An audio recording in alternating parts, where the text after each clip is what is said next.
You know, I've been around for a while. I've met some interesting people. Done some crazy things. You'd think that there wasn't much that could take me by surprise. You'd be wrong.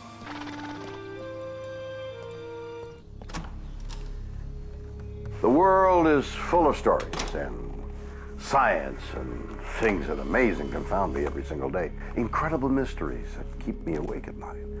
Some I can answer, and others just defy logic. Are man and monster closer than we think? In New Jersey, a woman and her son are attacked by a huge winged creature. He was just frozen in terror. Is it a demon from the 18th century? In South Carolina, a giant lizard-like beast terrorizes a motorist. I wish I knew what was tearing up these cars. Are reptoids from an underground world stalking us? And in Wisconsin, a ravenous and terrifying creature appears on a remote country road. It looked like a large wolf head on top of a really husky, furry body. Was it a werewolf? Yeah, it's a weird world, and I love it.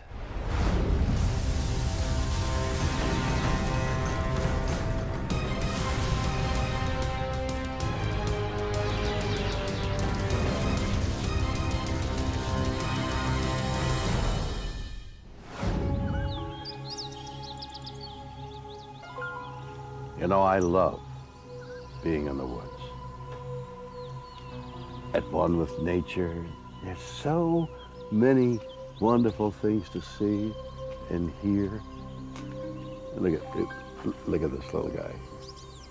But sometimes forests can be dark and downright terrifying places where you can stumble across things that defy the senses, things that are far more horrific than you could possibly imagine. Lori Winkleman is a mother of three. She lives in southern New Jersey, next to an isolated forest known as the Pine Barrens. It's very unexplored and unfriendly, I guess would be the best description. Lori and her family moved here in 2003.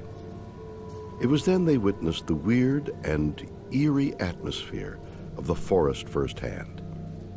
There were no squirrels, there were no birds, there was nothing. It was just this quiet, still forest that was very creepy. The family decides to avoid the woods at all costs. But on February 18th, 2004, an event takes place that would haunt them forever. The night stands out in my mind originally because it was the first snowstorm we had down here. Lori ventures outside to turn off the Christmas lights. Her 10-year-old son, Glenn Jr., insists on coming along to help. I had made a buddy system for my kids so that no one was ever allowed to go out alone. As Lori unplugs the lights, she suddenly notices something is very wrong with her little boy. He was just frozen in terror. Lori soon sees why. Someone, or something, is watching them from the forest. It was horrible. It was huge. It had an ugly face, a snout. It had horrible red eyes, little horns, and I just remember it had a horrible bulbous forehead. It was the worst thing I've ever seen. It was just hideous. It also has wings. Terrified, Lori and her son run for their lives, but the creature takes off in hot pursuit. It swooped over our heads, heading in the same direction we were, towards the house. When we got to the back door, it was right over us. Scrambling inside, they think they're safe, but whatever attacked them is still out there. There was this like clacky metallic noise on the surface of the roof. I've never heard anything like it. Terrified, Lori and Glenn huddled together for hours, waiting for the monster to crash through their roof.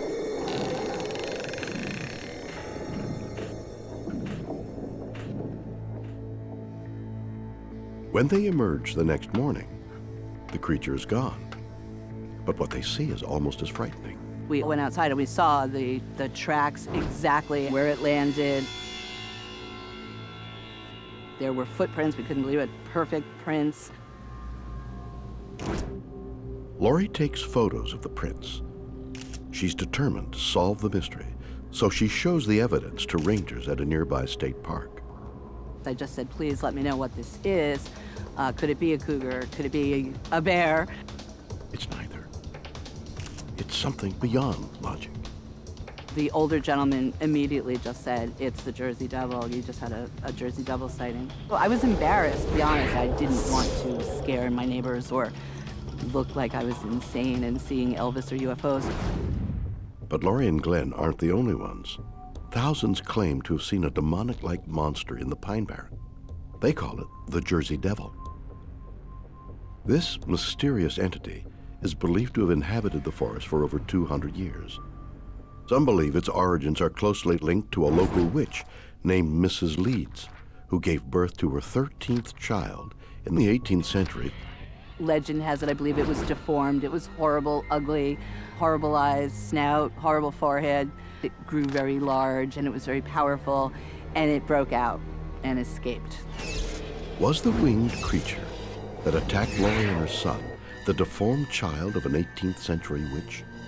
I know what I saw, and I know animals. I just felt like prey. For the first time in my life, I have never known what it felt like to be prey. And I just felt like that. It was awful. It was just really awful. What exactly stalked Lori and her son in the woods behind her home?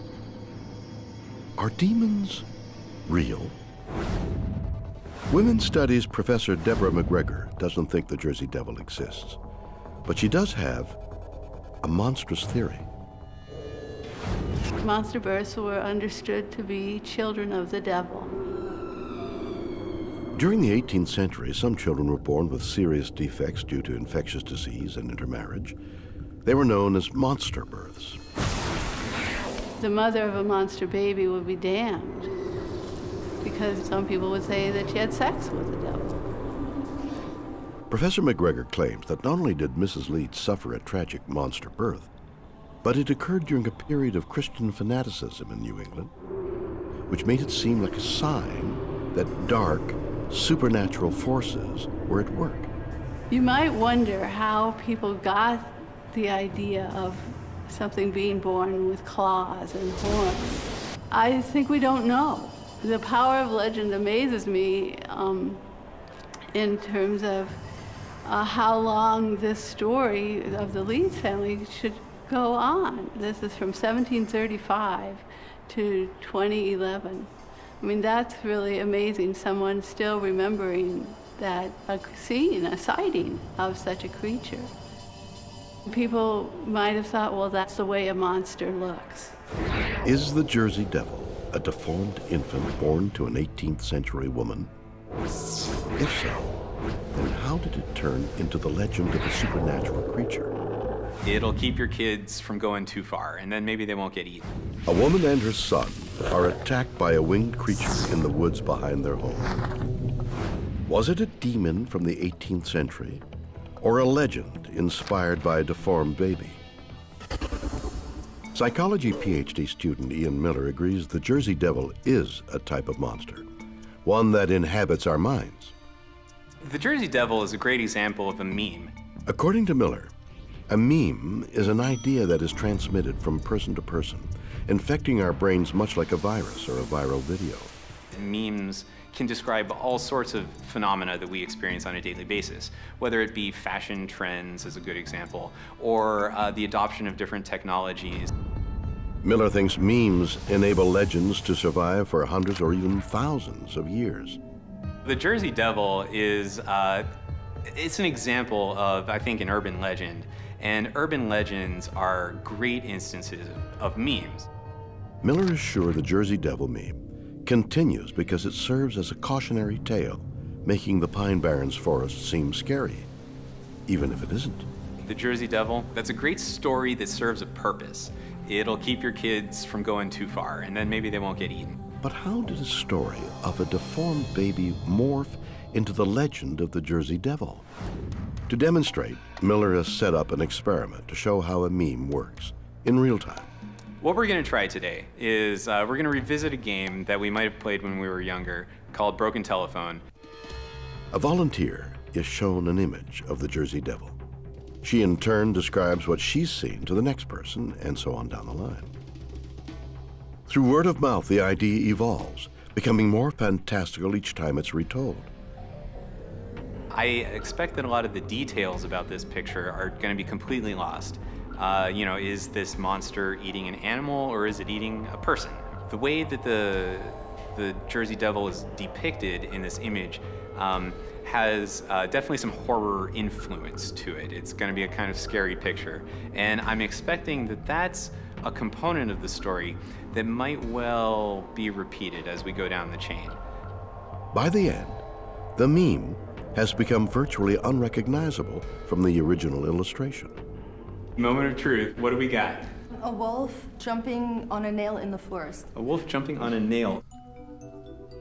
If even one person along the chain misremembers something, these alterations to the story are just going to kind of explode. Here's what we got. I think it definitely illustrated the point that when one person tells another person, they're not making an identical copy of whatever was in the first person's head. Psychology professor Doug Canlan agrees Laurie Winkleman and her son saw something strange and frightening. But it wasn't a demon. It was a human child. Since the founding of Rome, there have been stories about human beings who've been raised by animals. They're called feral children. And they're surprisingly common. Over 400 of these bizarre cases have been documented worldwide. In one case, the famous wolf girls of India, the girls actually grabbed birds and ate them raw. But where do they come from? Is modern civilization creating wild, animal-like creatures that survive purely on primal instincts? Historically, of course, the reason is that parents or guardians realize that they have a child who is not intellectually capable. They have inherited a real problem that's going to cost them their livelihood. The easiest thing is to leave them for nature to take care of. How would you know a feral child if you see one on the street? Well, you would find if you should chat with the person that they had difficulty understanding you, and certainly you had a difficulty understanding them. They probably would not have had a haircut, or done their hair, or had fingernails. They would be interested in knowing whether you had any food with you. And their clothing, if any, would be in tatters. Wow, this story is getting more and more monstrous by the minute. First it's some witch having sex with the devil, and now this other guy actually believes that sweet, innocent children could become horrifying monsters. Is he crazy? Hey, hey, hey, hey, no playing ball. Get off my lawn. I don't think he's crazy at all. Could Laurie Winkleman really have mistaken a feral human child for a hideous monster? Professor Canlan says yes, thanks to the atmosphere of fear and terror inspired by the Pine Barrens. If you're living in a place and you hear something out there every night, you're already primed to be frightened. Canlan feels creepy environments make people think they're dealing with something much worse than it really is. This leads to belief that one is dealing with a subhuman sort of beast who's apt to be dangerous. In point of fact, they're rarely dangerous. So was the Jersey Devil a feral child roaming the forest? Or was it a deformed infant born to an 18th century woman? Or is the mystery of the creature only in our minds? We may never know. Weird or what?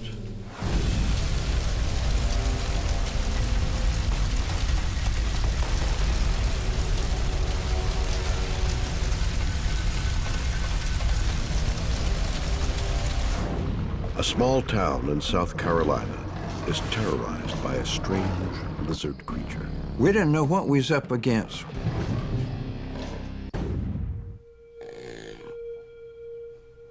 Man-beasts. Throughout history, we've heard of mythical creatures that are somehow part human, part animal. Wow. Now let's assume for a minute that they do exist. It might be possible, right? This throws up some very interesting questions. If they are half and half, which is which? Are they animals with the brains of humans, or humans with the brains of animals? And what do we prefer? Are man-beasts living among us? And if they are, would you want to live alongside a cold-blooded being whose emotions and thoughts are completely alien? In the summer of 1988, Liston Truesdale was the sheriff of Bishopville, South Carolina. This kind of is a sleepy little community. But things soon began to change. In a bizarre series of incidents, someone or something began attacking parked cars. But these were no ordinary acts of vandalism. The cars looked as though they had bite marks. This was a very serious situation that attacked in cars, and we didn't know what we had. We didn't know where it was something that escaped from a circus truck, or somebody's pet bear, or what it could have been. We didn't know, and we just had to find out the best way we could. I wish I knew what was tearing up these cars. We didn't know what we was up against. Liston would soon find out when one night, a terrified high school student named Chris Davis shows up at his police station. Chris Davis was a kid, a 17-year-old boy at the time, and he started telling me what had happened to him. I couldn't believe what I was listening to. Chris Davis had a flat tire. He stopped to fix his flat tire side of the road.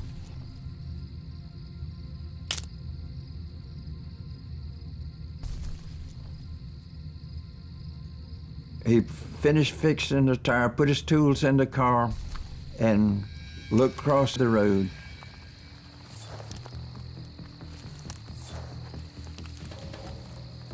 Davis can't comprehend what he sees. A gigantic green creature is watching him from the forest. It was a huge, what he described as 7 feet tall or more, with big red eyes, looked to be a greenish in color, but he really didn't know, and had 3 fingers. Whatever it was scared the hell out of him. The creature begins running towards him. Chris Davis jumped in his car and slammed the door quick and sped off like a bat out of hell.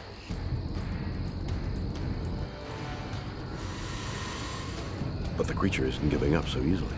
The creature jumped on the trunk of the car and then onto the top of the car and was looking down at him through the windshield from the top. Davis swerves the car, trying to dislodge it. He thinks he threw him off. He had to throw him off. Mystified, Sheriff Truesdale doesn't know what to make of the story. I said, draw it. So he drew it. Truesdale is stunned by the picture. It shows a lizard-like being that stands upright like a human. It wasn't anything like I ever seen. But Sheriff Truesdale needs to know if Davis is telling the truth. We asked him if he would submit to a lie detector test. No problem, he said. Davis passes the test.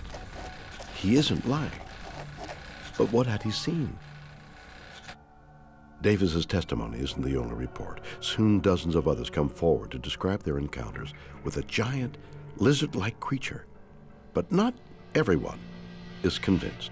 Well, a lot of people didn't believe it, and a lot of people thought it was a hoax. Crop duster pilot Frank Mitchell knows it's no hoax. Why? He saw it too. The morning of the sighting was a nice day. I got up with a very clear mind, happy as a lark, fixed my coffee like I always do, lit my cigarette, and loaded the airplane as usual, and taxied on out to the runway. Mitchell brings his plane up to takeoff speed. Here I am coming 75 miles an hour, ready to take off. Suddenly, he sees something that turns his blood cold. This thing come out about right where I'm standing and just simply walked right across this runway, right in front of the airplane. This thing was 8 or 9 feet tall, or better. Looked like a big monkey maybe, with a larger nose maybe than a monkey would have, much taller, and a brownish, greenish looking skin. It had a lope in its walk, and it didn't run, it just walked across the runway. It's too late to abort takeoff, so Mitchell keeps going. But as soon as he's in the air, the creature disappears in flames. I come back around as quick as I could, but I never did see it again, and I didn't say anything about it. Then, a few days later, my buddy said, "Frank, I hear a racket in the woods out here." So I took the shotgun and walked out with him, and my wife followed me. And right under that light, she got bit by a rattlesnake. The next day, after I carried her to the hospital, which she came out fairly okay, behind me here, there was a whole lot of damage in the woods back here, but I had no idea what did it, all right, unless it was what I had seen just a few days before. Mitchell is convinced that the thing he saw is still out there. I still hear a strange sound to this day that I cannot describe to you. I used to walk almost to the swamp at night, but I don't go anymore at night, period. This property right here I have loved ever since I've been here. However, now I'm curious about it at night, you know, but I do love this property, but there is something out here somewhere in these woods around that swamp. It's a long swamp, and he may not be on this property right now, but it's a long swamp, and he can be anywhere, and I promise you he is somewhere. Did Mitchell see the same animal that terrified Chris Davis? Was it a lizard man? Whatever it was, he's taking no chances. I promise you I wouldn't come out here without my gun and a good flashlight. Could so many witnesses be wrong? What is living in the swamps of South Carolina? Crypto hunter John Rhodes has a theory so weird, if true, it would change the history of evolution. The lizard man of Bishopville evolved here. He continues to live here just like we do. It's just that we don't get to see these guys very often. It's a wild idea. The lizard man is not half human, but a creature that has evolved alongside of us. A human-like reptile known as a reptoid. A reptoid is a combinative word of reptilian and humanoid.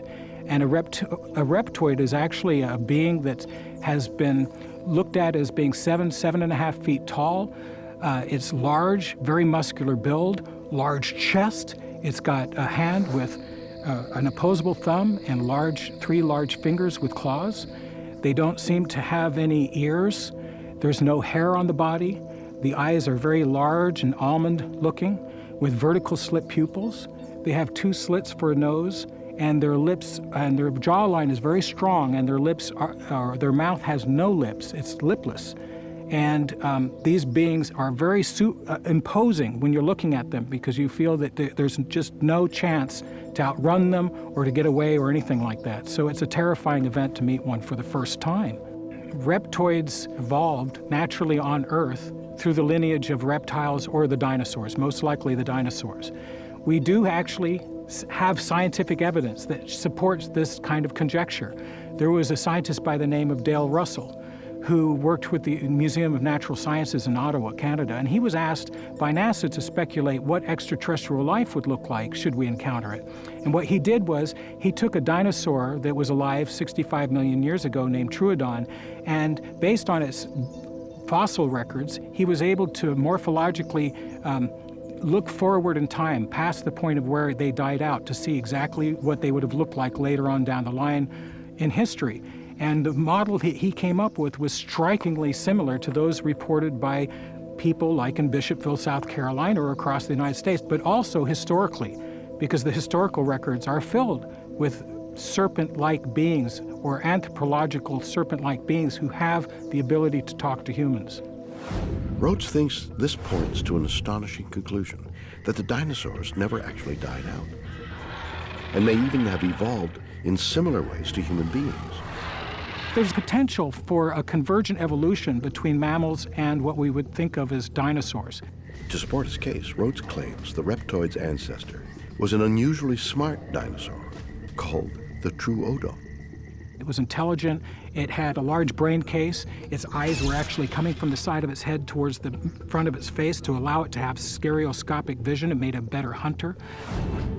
Could a supposedly extinct dinosaur have evolved into the creature they call the lizard man? Here's what the lizard man might look like, an artist's conception of a modern-day Truodo. This illustration is actually very similar to those descriptions provided by the individuals who have cited the lizard man in Bishopville. Did Chris Davis encounter a reptoid evolved from a dinosaur? Rhodes believes not only do reptoids exist with an intelligence to rival ours, but they are living right under our feet. From the research that we've done, it appears that reptilian humanoids and their small populations live in geologically remote areas underground with technology just like we have on the planet. Are they more advanced than us? That's somewhat questionable. If they have evolved longer than us, I would say that's definite. Is an advanced reptoid civilization living somewhere deep inside the Earth? Rhodes realizes his theory sounds far-fetched. Keep in mind, as fantastic as this sounds, scientists know we've only cataloged about 4% of all life on Earth. That means that there's anywhere from 100 to 200 million life forms on our planet we haven't even seen and cataloged yet. Could dinosaurs have survived all these years and evolved hidden from view? Or could there be another explanation? There's many things in the environment that can cause mutations. A strange creature terrorizes the town of Bishopville, South Carolina. Is it half man, half lizard? Shannon Bard, professor of environmental toxicology at Dalhousie University, doesn't think the lizard man is an evolved dinosaur. She raises an even more bizarre possibility, that the creature could be a normal reptile mutated into a monster by toxic chemicals. There's many things in the environment that can cause mutations. There can be different chemicals in the environment which can interact at a cellular level and actually cause the DNA to get breaks in it, and that causes a mutation. These could be generated at an industrial site or at a hazardous waste site and could accidentally be introduced into the environment, and you could get exposure that way. So different chemicals in industrial processes, different drugs can be very potent, and there are also situations in which a chemical itself or a drug itself may not act as a mutagen itself, but it may disrupt cellular function in such a way that a mutation actually occurs. There's damage to the cell, and it causes stress in the cell, and then a mutation results as a secondary effect. Sometimes these mutations can create giants. There are many factors involved in producing animals that may be growing larger or stronger than their parents. They could potentially have some mutations in their genes, which would increase the level of growth hormones. But if the lizard man is a mutant monster, how did it become one? Well, guess what? A toxic waste dump was located right near Bishopville at the time of the lizard man sightings. Very poor areas or remote areas were selected for hazardous waste dumps, areas that weren't being used. And many years ago, we weren't aware of the fact that many of the chemicals could be leaching from these disposal sites into the environment where animals could be exposed to them. In this particular site, there was discharge of the waste into surrounding water bodies. And so you could have a situation in which mutagens would enter into the aquatic environment, and different organisms living there could potentially be exposed.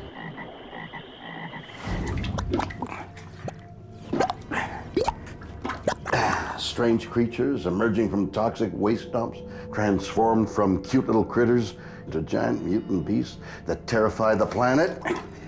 Ridiculous, isn't it? Well,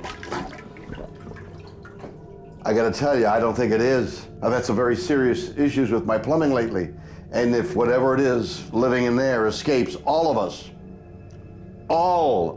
us are doomed. Could the lizard man be a giant rampaging mutant? Ben Radford is the deputy editor of the Skeptical Inquirer magazine. I'm investigating the lizard man as, for example, a homicide detective would investigate a murder. You look at eyewitnesses, you look at forensic evidence. He thinks there's less to the lizard man phenomenon than meets the eye. You see the same thing with a lot of these sort of mysterious monsters. You don't have direct evidence of these things. You have very, very few eyewitness sightings. Why? Simple. Radford claims people invoke the lizard man whenever something unusual happens in Bishopville. People aren't saying, I saw the lizard man. People are saying, this is weird, what could it be? Oh, there's a lizard man down the road, that must be it. It's an interesting psychological phenomena where people, they attribute things that they can't explain to monsters. But Radford is certain what really drives the lizard man stories is money. Of course, the lizard man has been an economic boom for Bishopville and elsewhere. People cashing in on it. Then there's the lizard man merchandise. We have, of course, a bumper sticker. Who doesn't need that on your minivan? Lizard man butter beans. I have no idea what this is. It's not for human consumption, I do know that. Dun dun dun dun, the lizard man t-shirts. Not just one, mind you, we've got a whole bunch of them. We also got another lizard man shirt. Does this mean that the lizard man is a hoax and everyone in Bishopville is in on the joke? Not necessarily. I think it began as a hoax, but then after that came misunderstandings, misperceptions, people who were like, well, something damaged my car, must be the lizard man. Well, no, it could be any number of things, not necessarily the lizard man. If it is a hoax, how do we explain Christopher Davis? Didn't he pass a lie detector test? I tried to track down the polygraph test. I couldn't find anyone who would give me any information on it. I'm not saying he didn't, I'm just saying if he did, then where's the evidence for it? And again, if the lizard man doesn't exist, how does he account for all the cars damaged by the creature? I've seen the photos, and I'm not impressed. It's clear that whatever these marks are, they're not bite marks, period. End of story. To my mind, the most compelling evidence for the lizard man is probably Dixie Rawson's minivan. Her story is that she came out one morning, actually I think her husband did, Robert, and he saw these weird scratches and holes in the front grille of their Dodge minivan. And we're like, what's going on here? What caused this damage to the car? And it actually wasn't Dixie or her husband that originally came up with the idea that the lizard man had attacked it. It was actually her neighbors. She told her neighbors, like, well, isn't this weird? Her neighbors like, that must be caused by the lizard man. And then she's like, oh, okay, and she'd never heard of the story before, and so she basically she basically believed what they said. And, you know, if her neighbors are telling her that it's a lizard man, maybe it's a lizard man, who knows? What's interesting about it is that her husband actually didn't believe that. Her husband thought that it was caused by a bear. Radford has a simple explanation: vandalism. And he thinks he can prove it. At a junkyard outside Albuquerque, New Mexico, Radford will test his theory. Radford believes he can replicate the so-called lizard man damage using common household items.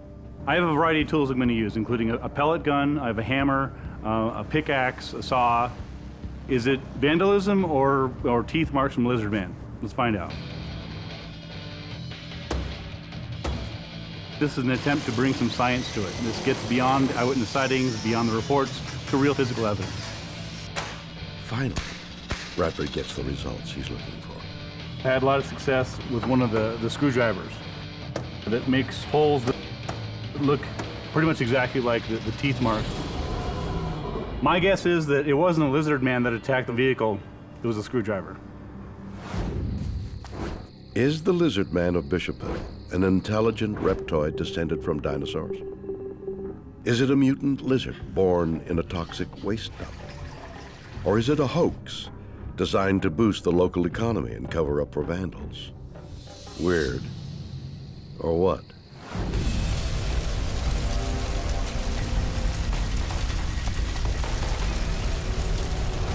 A man is attacked by a terrifying and bloodthirsty creature in Elkhorn, Wisconsin. Was it a werewolf? I have never seen an animal that ever looked like that. Dogs. Man's best friend. Take Fluffy here, for example. Even though he eats me out of house and home, I'd die for this guy. I love him. He gives me companionship, protection. Well, maybe not so much protection, but so much love. Really, I couldn't live without him. But what if under this harmless exterior, what if there's something evil inside? What if Fluffy isn't a dog at all, but half dog, half human? Yes, you heard me right. What if your lovely pet was a werewolf that could rip you apart? You might feel different, right? Do werewolves exist? Impossible? Maybe not. Oh my God, this is horrible. You need a bath, young man. Elkhorn, Wisconsin. Stephen Kruger works for the local Department of Natural Resources. His job? Collecting deer carcasses from the highway at night. I'd always pick up at night and grab the deer, bring them back in the morning to the landfill, to the local landfill, and dump them off. But on the night of November 8th, 2006, Stephen came across something else, something so weird, it burned into his memory. I was out traveling, doing my normal DNR deer pickup, and there was a deer I came across on Holy Hill Road that was not on the scheduled pickup list. He stops to check the animal. It was about an 80-pound deer, a doe. They threw down the tailgate, tossed it in the back of the truck. We had to go back in the cab to fill out the paperwork to be able to take the deer properly. But this routine job is about to become a nightmare.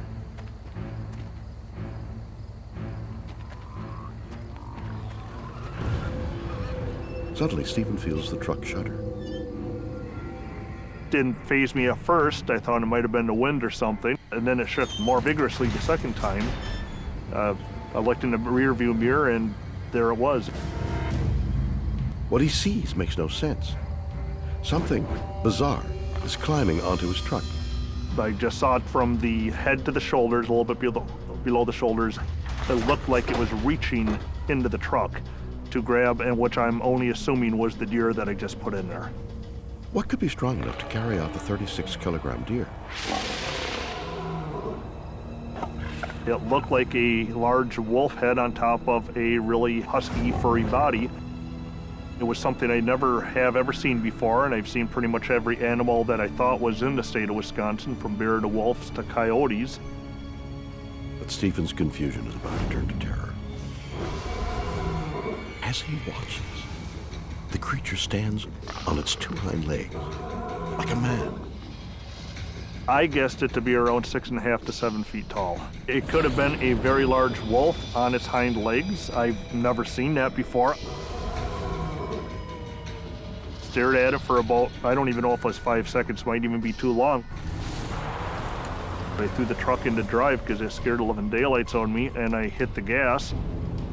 Stephen thinks he's safe until he hears something strange. I did hear the clunk of the ramp hitting the ground. There was a distinctive metal hitting the pavement type of sound. Somehow, the animal has pulled the deer and the heavy metal ramp right off his truck. Despite his fear, he decides he must go back. I did need to go back and get the ramp because that was a vital part of my job. On the heavier deer, I can't pick up a 180-pound deer on my own. Stephen returns to the scene, but the creature has vanished. When I got back to the area, I just grabbed my flashlight and the ramp, the deer, everything was gone. Did not find anything. Whatever it was strong enough to drag the deer and the ramp off into the woods. Frightened and confused, Stephen heads straight to the police. I figured it was an aggressive animal, whatever it was, so I decided to stop in at the Washington County Sheriff's Department and report the incident. Stephen recounts his weird encounter, but remarkably, the police aren't surprised. They've heard the story before. The creature even has a name. They call it the Bray Road Beast. The mysterious animal has been sighted hundreds of times, going back at least 3 decades. They did take me serious on it. They did send out 2 squads to take a look for it, but they did not find anything either. What did Stephen Kruger see? What animal stands like a human and has super strength? Could this be evidence that werewolves exist? I have never seen an animal that ever looked like that. I don't think I ever will see another animal that looks like that, to be honest.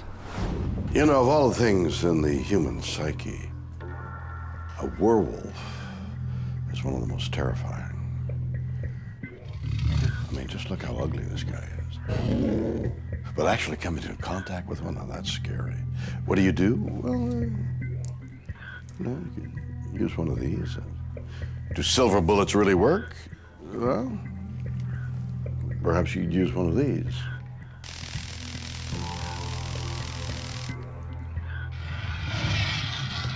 I hope you didn't think I meant that ugly crap.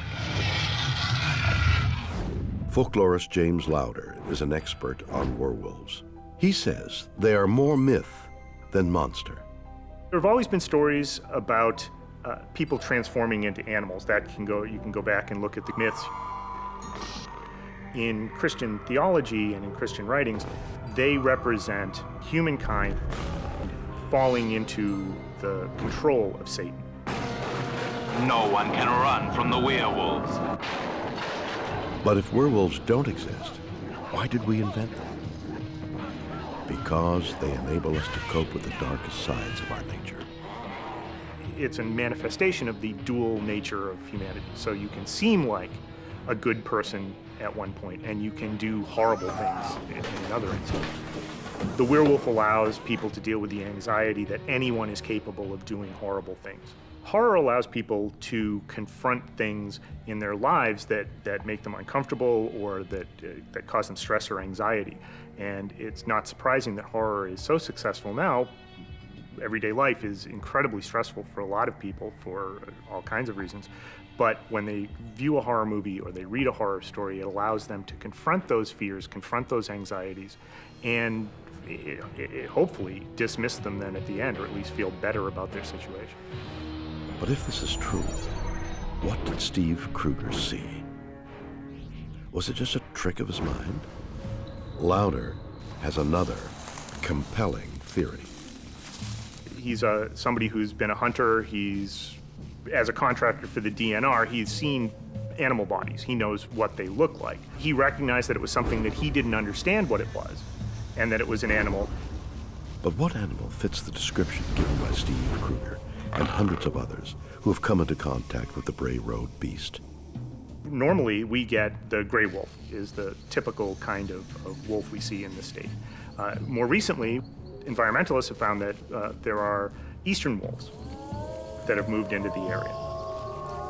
Could 2 species of wolves be breeding, creating a new hybrid creature? It's certainly possible that there are species in the area that people haven't identified.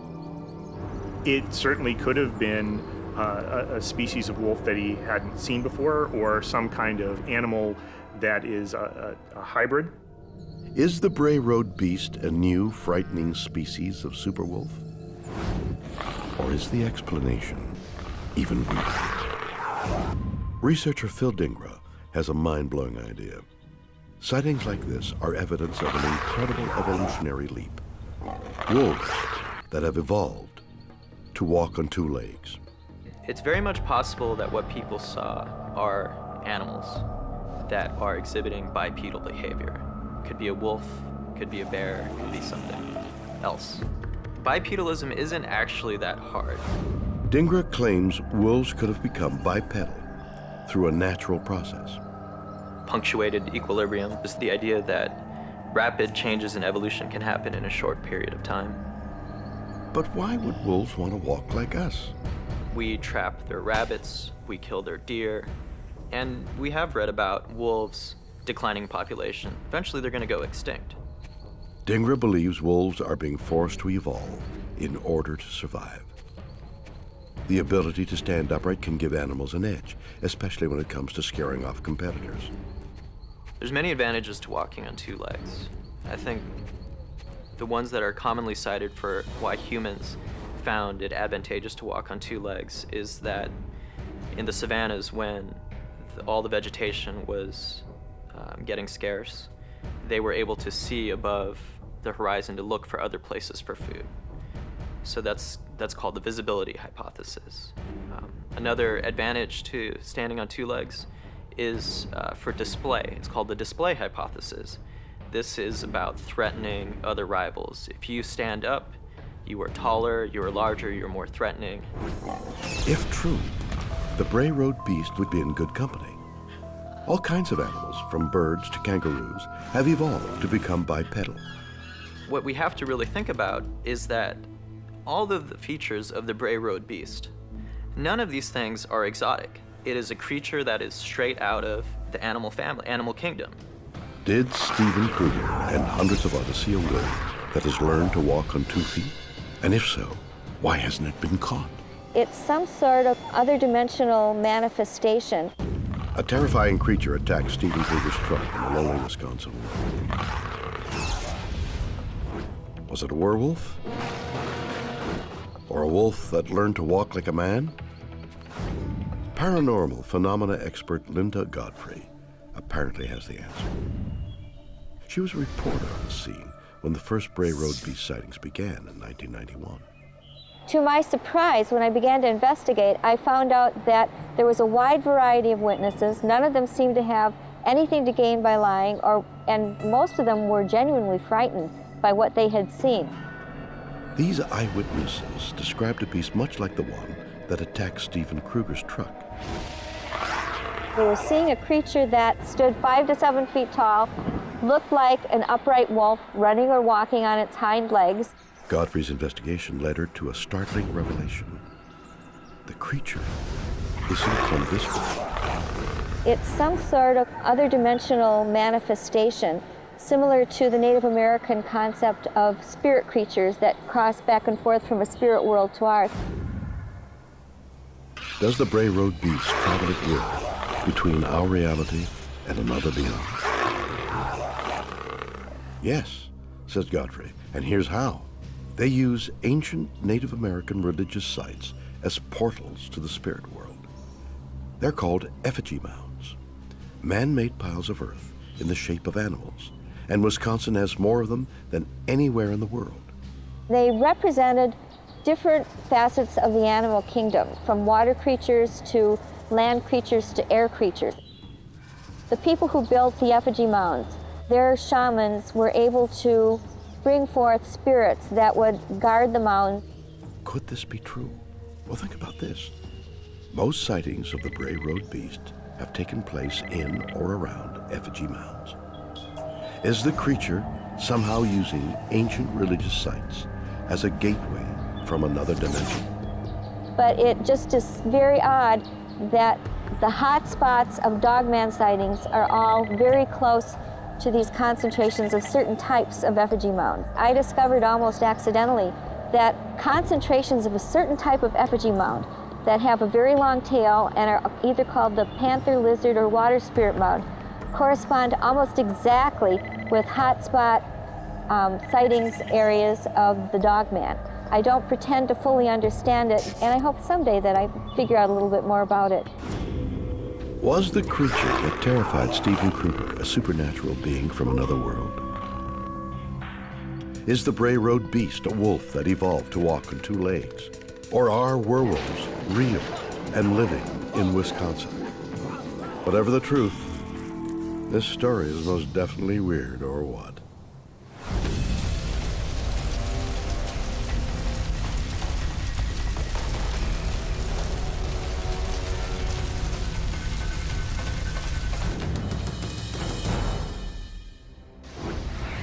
So there we have it. 3 stories of mysterious creatures that seem to be half man, half beast. A winged demon suggests an 18th century legend is true. Does the Jersey Devil really exist? A lizard man terrorizes residents of a South Carolina community. Is it a highly evolved dinosaur? A giant wolf-like creature is repeatedly seen in Wisconsin. Is the Bray Road Beast a real-life werewolf? You decide. Join me next time for more stories that will undoubtedly be weird or what?